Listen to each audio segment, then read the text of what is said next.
ये कोई तसव्वुर नहीं, ये कोई अफसाना नहीं, ये उस हकीकत की दस्तक है जिसकी खबर 1400 साल पहले मदीना की गर्म रेत पर दी गई थी। रसूलुल्लाह ने फरमाया था, जब खुरासान से काले झंडे निकले तो उनके साथ हो जाना, और आज वही झंडे हवाओं में लहरा रहे हैं। सवाल ये नहीं कि लश्कर कब निकलेगा, सवाल ये है, क्या आप तैयार हैं?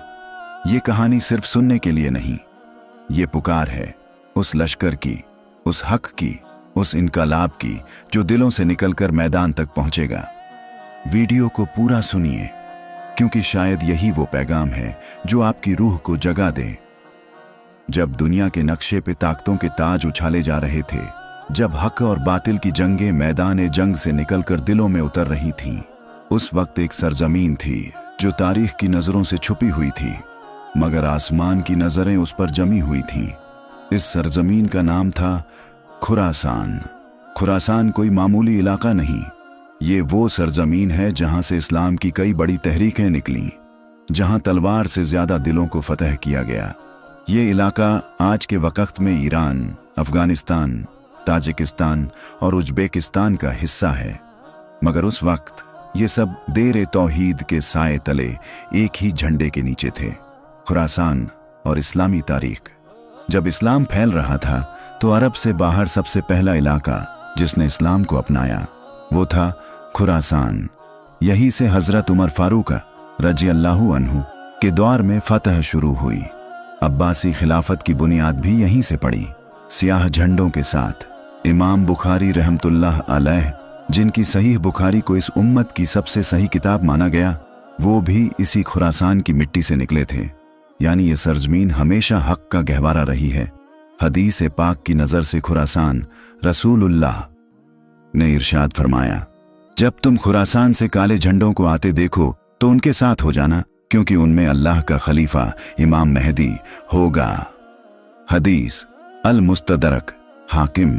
ये कोई अफसाना नहीं, बल्कि ये वही अलामात हैं जिनका जिक्र सदियों पहले हुजूर ने फरमाया था। खुरासान आज भी खामोश नहीं है। दुनिया सोचती है खुरासान खामोश है, मगर हकीकत ये है कि वहां का लश्कर तैयार हो चुका है। वो लश्कर सिर्फ हथियार नहीं उठा रहा, वो अपने दिलों में ईमान की आग ले निकला है।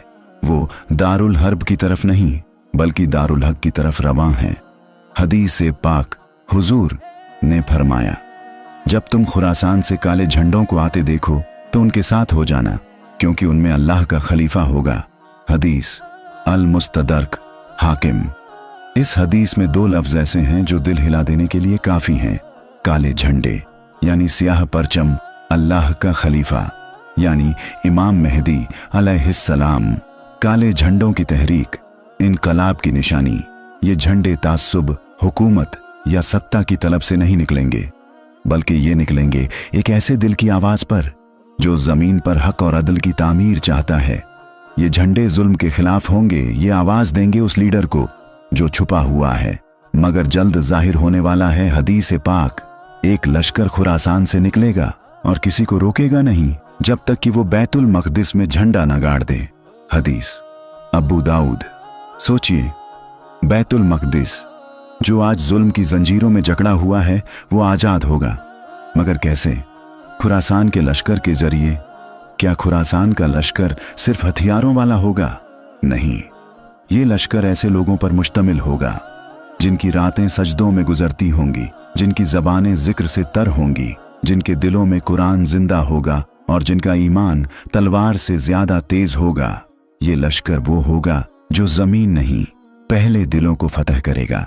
हदीस पाक, मेरी उम्मत का एक लश्कर खुरासान से निकलेगा जो इमाम मेहदी की मदद करेगा जब वो ज़हूर फरमाएंगे। हदीस इब्ने माजाह। तो क्या वो वक्त आ चुका है जब दुनिया के नक्शे बदल रहे हैं, जब हर तरफ फितने उठ रहे हैं, जब जालिमों की गर्दनें ऊंची और हक वालों के सिर झुके हुए हैं? तो याद रखिए, खुरासान का लश्कर निकल चुका है। खुरासान आज कहाँ है? आज का खुरासान यानी अफगानिस्तान, ईरान, ताजिकिस्तान, उज्बेकिस्तान का वो हिस्सा जहां एक तरफ जुल्म, बदअमनी, बेखसी है और दूसरी तरफ सब्र, तौहीद और निसारियों का कारवां भी है। अफगानिस्तान में बच्चों के हाथों में पत्थर हैं, मगर दिलों में ईमान की तलवारें। ईरान के पहाड़ों में वो जवान हैं जिनकी रातें कयाम में और दिन जिहाद नफ्स में गुजरते हैं। ताजिकिस्तान और उज्बेकिस्तान की सरजमीन पे खामोश लेकिन रूहानी तैयारियां जारी हैं। उम्मत का हाल, सोई हुई कौम। उम्मत का आज का नौजवान इंस्टाग्राम के रील्स में गुम, टिकटॉक के फिल्टरों में खोया हुआ और जिस्मानी फितनों का गुलाम बना हुआ है। उसे नहीं पता कि वो लश्कर जिसकी खबरें रसूलुल्लाह ने दी थी वो निकल चुका है और वो सोया हुआ है। लश्कर तैयार हो चुका है, लेकिन उम्मत, सवाल ये नहीं कि लश्कर कब निकलेगा, वो तो निकल चुका है। सवाल ये है, क्या वो उम्मत जिसके लिए वो लश्कर निकला अब भी ख्वाबगाह में पड़ी सो रही है? चंद आवाजें जो उठ रही हैं। कुछ नौजवान ऐसे हैं जो इंटरनेट के पर्दों के पीछे कल्बों की तहरीक चला रहे हैं। कुछ बच्चे ऐसे हैं जो कुरान को सीने से लगाए अपने बाप की शहादत के बाद भी मुस्कुरा रहे हैं। कुछ माएँ ऐसी हैं जो कहती हैं, मेरे बेटे की शहादत कोई नुकसान नहीं, ये तो मेरा रब से सौदा है। ये लश्कर कैसा होगा? रातों में उठकर रोने वाला, दिन में भूखा रहकर दूसरों को खिलाने वाला, जिसकी जबान पर तकबीर होगी और दिल में तौहीद, जो जिहाद अकबर, नफ्स से जिहाद का सिपाही होगा। लश्कर खुरासान के लोग कौन होंगे? ये कोई हुकूमती फौज नहीं होगी, न किसी आलमी तंजीम का हिस्सा, बल्कि ये लोग होंगे गुमनाम बंदे जिनका नाम सिर्फ अल्लाह जानता है। मस्जिदों के कोनों में रोने वाले कल्बी मर्द जिनकी हसरत सिर्फ एक है, अगर इमाम मेहदी का लश्कर निकले तो मेरा नाम उसमें हो। इब्ने कसीर रहमतुल्लाह अलैह का बयान। ये लोग अपने दिलों में तौहीद के लिए जला देने वाली आग रखते होंगे। ये कोई मालदार या नामवर नहीं होंगे, लेकिन रूहानी ताकतों से लैस होंगे। बिदायतु व निहायतु। लश्कर के अलामात क्या होंगे? काले झंडे, सियाह परचम, तौहीद का पैगाम, इमाम मेहदी अलैहिस्सलाम से वफा, कुरान और सुन्नत की पैरवी। दुनियावी मकसद नहीं, सिर्फ अल्लाह की रजा दुनिया नहीं पहचानती, लेकिन आसमान पहचानता है। ये लोग हो सकता है आज सड़क पे गुमनाम चल रहे हों, हो सकता है वो कहीं पहाड़ों में तिलावत कर रहे हों, हो सकता है वो आज फुटपाथ पे सो रहे हों, मगर जब इमाम मेहदी अलैहिस्सलाम का ज़हूर होगा, यही लोग लश्कर खुरासान बनेंगे। और हम आज भी सिर्फ देखने वाले हैं। रमज़ानों में तरावीह पढ़ने के बाद सीरियल्स में मशगूल, महफिलों में क्या होगा आगे की बातें, लेकिन अपने अंदर झांकने का वक़्त नहीं। अब सवाल फिर वही, क्या आप उस लश्कर का हिस्सा बन सकते हैं? क्या आपकी रातें सजदों में हैं? क्या आपका दिल साफ है? क्या आपकी नज़र सिर्फ रब पर है? यानी ये कोई अफसाना नहीं, इमाम मेहदी अलैहिस्सलाम का ज़हूर यकीनी हक़ है। इमाम मेहदी कौन होंगे? उनका नाम मोहम्मद बिन अब्दुल्लाह होगा। वो हुजूर की औलाद से होंगे। हज़रत फ़ातिमा रज़ी अल्लाहु अन्हा की नस्ल से वो मक्का मुकर्रमा में ज़हूर फरमाएंगे। काबा के पास लोग उन्हें ज़बरदस्ती बैत करेंगे, वरना वो खुद सामने न आएंगे। उनकी सिफ़ात, क्वालिटीज़, अल्लाह से खौफ खाने वाले, कुरान व सुन्नत के जानकार, अदलव इंसाफ से भरपूर, नफसानी ख्वाहिशात से पाक ज़ाहिरी नहीं, रूहानी लीडर। खुरासान का लश्कर उनका पहला साथ देने वाला हदीस में आता है। एक लश्कर खुरासान से निकलेगा जिनके पास सियाह झंडे होंगे। वो इमाम मेहदी की मदद करेंगे और उनके लिए रास्ता साफ करेंगे। हदीस अहमद बिन हम्बल। यानी इमाम मेहदी का असली साथ वही लोग देंगे जिनकी तैयारी अंदर से होगी, जो नाम वाले नहीं, काम वाले होंगे, जिनकी जुबान नहीं। सजदा बोलेगा उनका ज़हूर कैसा होगा? दुनिया फितनों से भर चुकी होगी, हर तरफ जुल्म, धोखा और गुमराही का अंधेरा होगा। लोग एक हादी की तलाश में होंगे और उसी वक्त इमाम मेहदी काबा के पास बैत करवाएंगे। उस बैत के बाद ही खुरासान का लश्कर मक्का पहुंचेगा, फिर दमिश्क की तरफ रुख किया जाएगा और दज्जाल का ज़हूर भी उस वक्त के करीब होगा। हज़रत ईसा अलैहिस्सलाम और इमाम मेहदी। हदीस में आता है कि जब दज्जाल का ज़हूर होगा तो हज़रत ईसा अलैहिस्सलाम आसमान से उतरेंगे और इमाम मेहदी के पीछे नमाज अदा करेंगे। इससे साबित होता है कि इमाम मेहदी की इमामत को आसमानी नबी भी तस्लीम करेंगे। अब बात सोचने की है, जब वो हादी इमाम मेहदी जाहिर होंगे, क्या हम उन्हें पहचान लेंगे? या फिर हम उस भीड़ में होंगे जो टीवी, न्यूज और दज्जाल के फैलाए हुए फितनों में उलझी रहेगी। इमाम मेहदी का ज़हूर लश्कर वालों के लिए इम्तिहान भी, इनाम भी। उनसे पहले जालिमों से टकराना पड़ेगा, शहीद होना पड़ेगा, तौबा करनी पड़ेगी और सब कुछ अल्लाह की राह में कुर्बान करना पड़ेगा। लेकिन इनाम इमाम मेहदी का साथ, हजरत ईसा की नमाज में शरीकी और दज्जाल के खिलाफ आखिरी जंग। अब भी वक्त है, अपने दिल को साफ कर लीजिए, अपनी नीयत को पाक कर लीजिए, तौबा का दरवाजा खटखटाइए, ताकि जब लश्कर निकले तो आपका नाम लश्कर-ए-खुरासान में लिखा हो, और जब इमाम मेहदी जाहिर हों आप उनके साथ खड़े हों, ना कि स्क्रीन पर उन्हें देखते हुए डरे हुए। लश्कर निकल चुका है, मगर आप खुरासान से स्याह झंडों वाले उठ चुके हैं।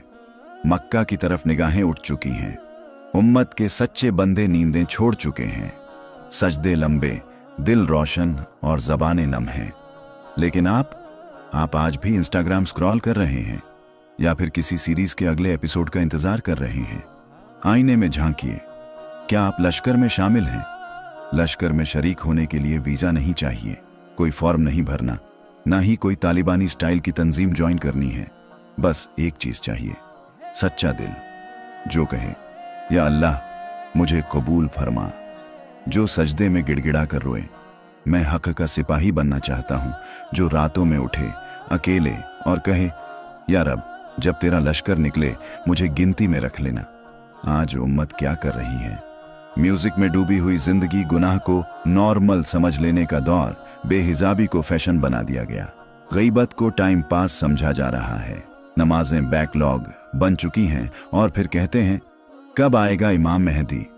जब खुद को नहीं बदला तो लश्कर में कैसे शामिल होंगे?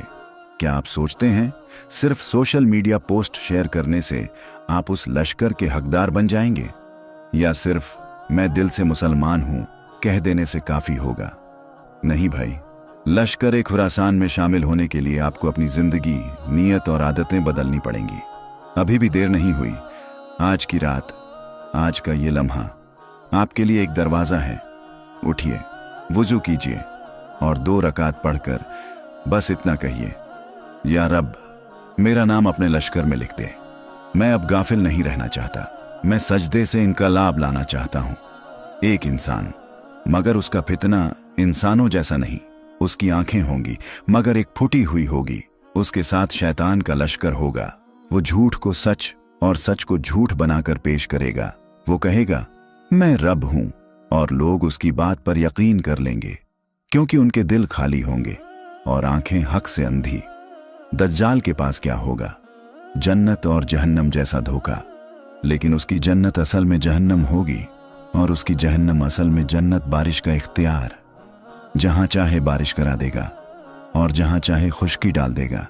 खजाने उसके पीछे चलेंगे, मुजिज़े जैसे काम करेगा, मगर वो शैतानी ताकतों से होंगे। फितना कैसे चलेगा? वो लोगों को खाना देगा, नौकरी देगा, दौलत देगा, मगर बदले में कहेगा मुझे रब मानो। जो इनकार करेगा उसे भूखा मारेगा, गला काट देगा या सोशल तौर पर मार देगा, जैसे आज कैंसल कल्चर होती है। आखिरी जंग का मैदान तैयार है।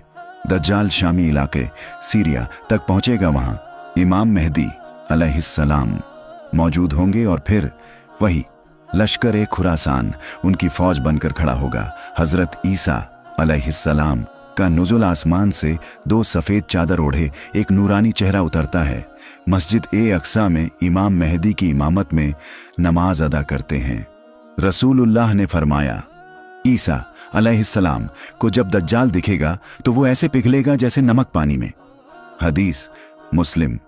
दज्जाल का कत्ल। हजरत ईसा अलैहिस्सलाम दमिश्क के पास लुद्द दरवाजे पर दज्जाल को पकड़ते हैं और एक बर्छे से उसे हलाक कर देते हैं। हक की जीत, बातिल की शिकस्त। इसके बाद जमीन पर अदल का निजाम कायम होता है। इंसानियत सुकून पाती है। जंग नहीं, रूहानियत का दौर शुरू होता है। लेकिन सवाल अब भी वही है, आप किस तरफ होंगे उस दिन? इमाम मेहदी के साथ या दज्जाल की चकाचौंध में गुम, सजदे में या स्क्रीन के पीछे खामोश? आज सोशल मीडिया का फितना, कल दज्जाल की ट्रेलर। जो आज इंस्टाग्राम पर धोखे में आ जाता है वो कल दज्जाल की बातों में भी आ जाएगा। जो आज रातें सीरीज में गुजारता है वो कल सजदे का वक्त भी गंवा देगा। क्या आपकी आंखें अब भी सोई हुई हैं? क्या आपके दिल में वो जलन है? क्या आपकी रूह ने वो पुकार सुनी? या आप आज भी उस भीड़ का हिस्सा हैं जो बस देखती है मगर चलती नहीं? सोचिए, क्या जब इमाम मेहदी अलैहिस्सलाम पुकारेंगे तब आप जवाब देंगे, या फिर आपके हाथ मोबाइल में होंगे और दिल गुनाहों में? क्या जब दज्जाल का फितना हर दरवाजे पर दस्तक देगा तब आपका दिल कुरान की ढाल बन पाएगा? तौबा का दरवाजा खुला है, लेकिन कब तक? आज का दिन आखिरी हो सकता है, कल का सूरज शायद आपके लिए ना उगे। तो क्यों ना आज ही, अभी, इसी वक्त 2 रकात तौबा पढ़िए। आंखें बंद करके अल्लाह से कहिए, या रब, मुझे अपने लश्कर में शामिल कर ले, मेरे गुनाह माफ कर दे, मेरे दिल को सच्चा बना दे। इंकलाब बंदूकों से नहीं, सजदों से आएगा। लश्कर खुरासान की तलवारें दुआओं से तेज होंगी, उनका इंकलाब कल्बों से निकलेगा, मैदानों में गूंजेगा और आसमानों तक पहुंचेगा। अब फैसला आपके हाथ में है, या तो आप गाफिल रहिए और वक्त आपको रौंदता चला जाए, या सजदे में गिड़गिड़ाकर अपनी तकदीर बदल लीजिए। भाइयों और बहनों, अगर इस कहानी ने आपके दिल को छू लिया, अगर कहीं ना कहीं आपकी रूह ने भी ये महसूस किया कि वक्त कम है और हक का रास्ता मुश्किल नहीं, बस फैसला चाहिए, तो आज ही कुछ बदल डालिए। एक सजदा लंबा कर दीजिए, एक गुनाह छोड़ दीजिए और एक दुआ मांग लीजिए कि जब खुरासान का लश्कर निकले तो हम उसमें शामिल हों। अगर आपको ये बातें दिल से लगीं तो इस पैगाम को दूसरों तक पहुंचाइए। वीडियो को लाइक कीजिए, शेयर कीजिए और चैनल को सब्सक्राइब कीजिए ताकि हक की ये आवाज़ रुक न जाए। हम फिर मिलेंगे एक नई सच्चाई, एक नए पैगाम के साथ। तब तक याद रखिए, इनका लाभ बंदूकों से नहीं, सजदों से आता है। अल्लाह हाफिज।